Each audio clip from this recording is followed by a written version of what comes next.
Dumb people make more money than smart people. I know, that sounds ridiculous, but it turns out at the highest levels of wealth, dumb people actually do better. But that's unexpected, right? If you're really smart, why aren't you rich? Well, as a PhD student at a top-ranked university, I'm surrounded by geniuses who are millions of dollars poorer than the absolutely brain-dead startup founders I worked with as a consultant. So in this video, I'm gonna share why your intelligence is holding you back and how to behave more stupidly. When I was in middle school, I got a C on a physics test. The first C I'd ever gotten, and I panicked. Like, how am I going to get into college now? Because our school system rewards book smarts.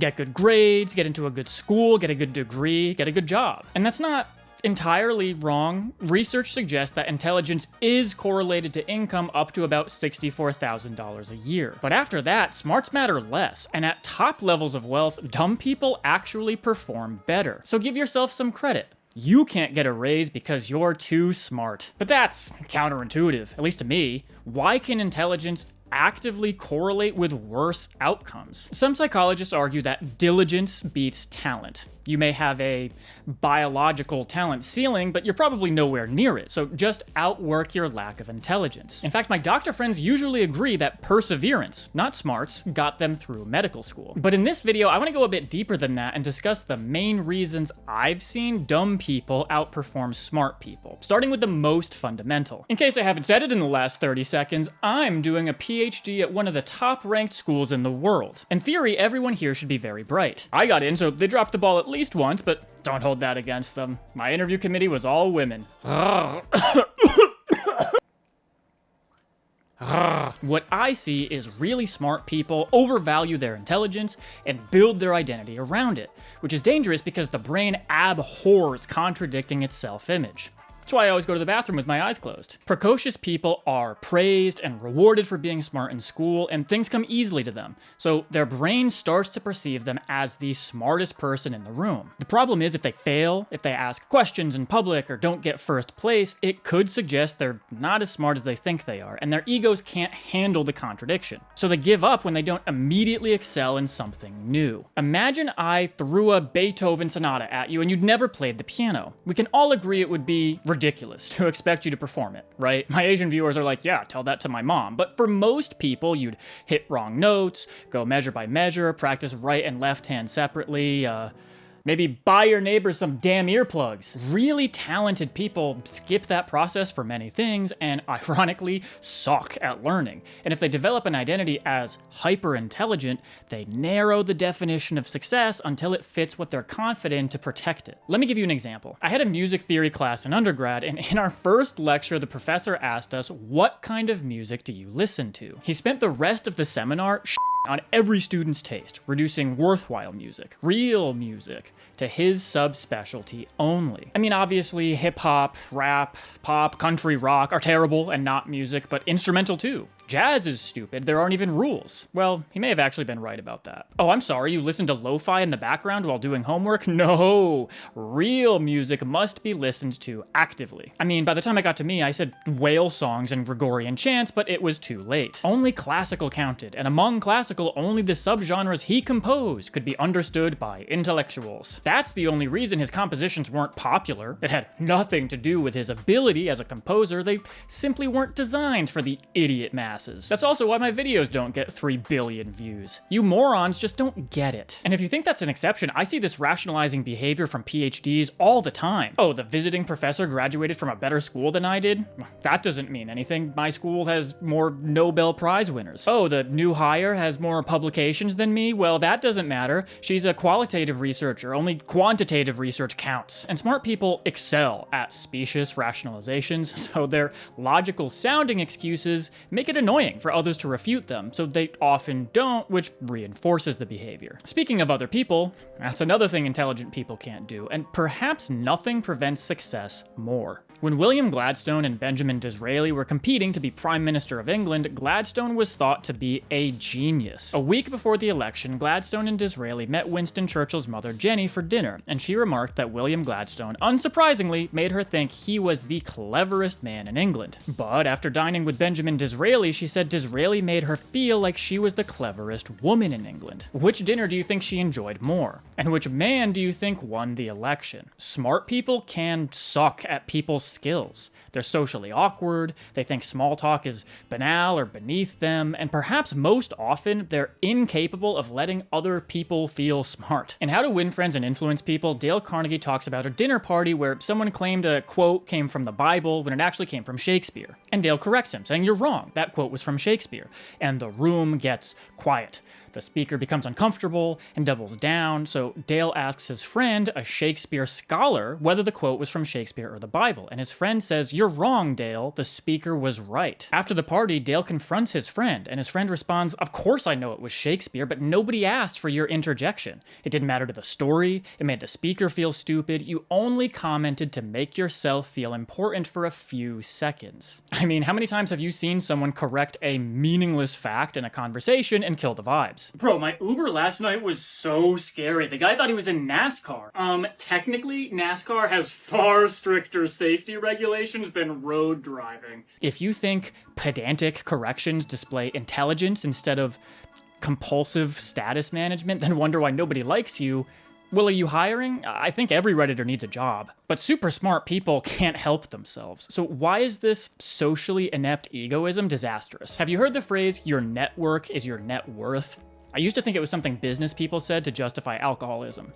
I mean, I still do, but now I realize it's true as well. Despite that, I constantly see smart people push away potential benefits to their network to protect their ego. And getting people to like and help you is probably the single most important element of career success. For example, I had a very smart MBA classmate who was desperate to get into consulting. Like all MBAs, they were addicted to creating 300-page PowerPoints and providing no value, and they were good at it. I had class with them halfway through my second year, and they asked me for drinks. I had a good first impression because people were trying less hard to be social by this point until I realized why they'd asked me out.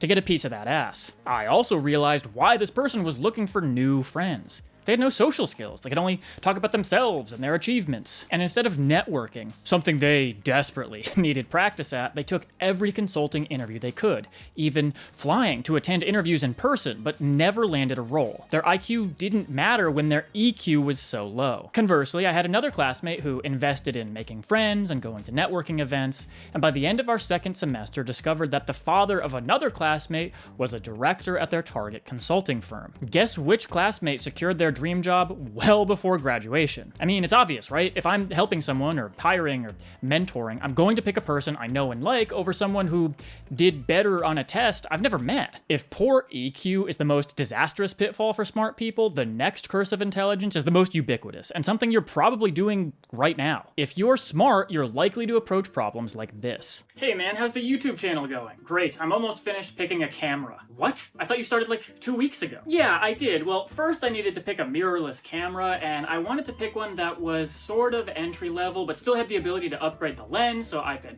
reading and watching reviews, and after that, then I really need to look at, so once you're done with this, you're gonna start recording, right? Oh no, I still need to research a niche, but I found this awesome course on how to be a YouTuber from a really popular YouTuber that'll help me plan my content strategy.